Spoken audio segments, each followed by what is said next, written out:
My Heart's in the Highlands was published on June 8, 1939. It had completed its Broadway run the month prior after 44 performances. While not a tremendous success, it had established Soroyan as a force, and his next show, The Time of Your Life, would forever enshrine him in the Broadway hierarchy. The show featured music by Paul Bowles, starred future blockbuster director Sidney Lumet as Johnny, and Art Smith as Jasper McGregor. The show received mixed reviews. Burns Mantell of the New York Daily News said, "It is a fantastic drama about a poor poet and his loyal son, about the starving they do, and the neighbors they have, and a crazed ancient who believes he is a great actor." Perhaps the most fascinating review, mixed within itself, was from John Anderson of the New York Journey American. Though Mr. Soroyan has leaped through no store windows with a shy bathtub, he is, I suspect, the Salvador Dali of the drama. A surrealist playwright whose My Heart's in the Highlands at the Guild Theater last night could be compared favorably to a fur-lined teacup. If you squint your eyes and try to understand it, it doesn't make any sense at all. But if you let it alone and let it pry around in the gizzard, it will very likely tug your heartstrings.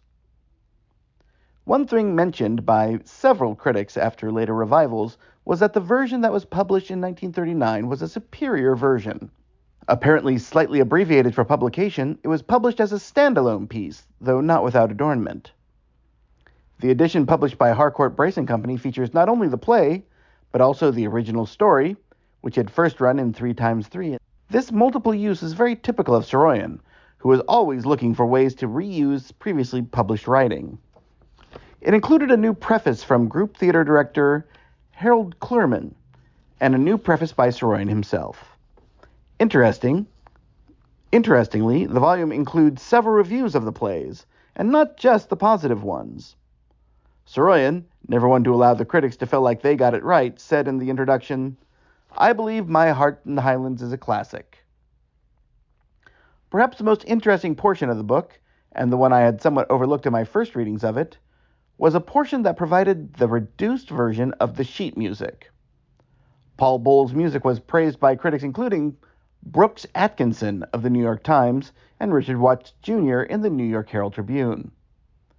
The music was based on an existing melody written by J.M. Courtney for the lyrics of Robert Burns' song, My Heart's in the Highland, itself based on a traditional Scottish tune.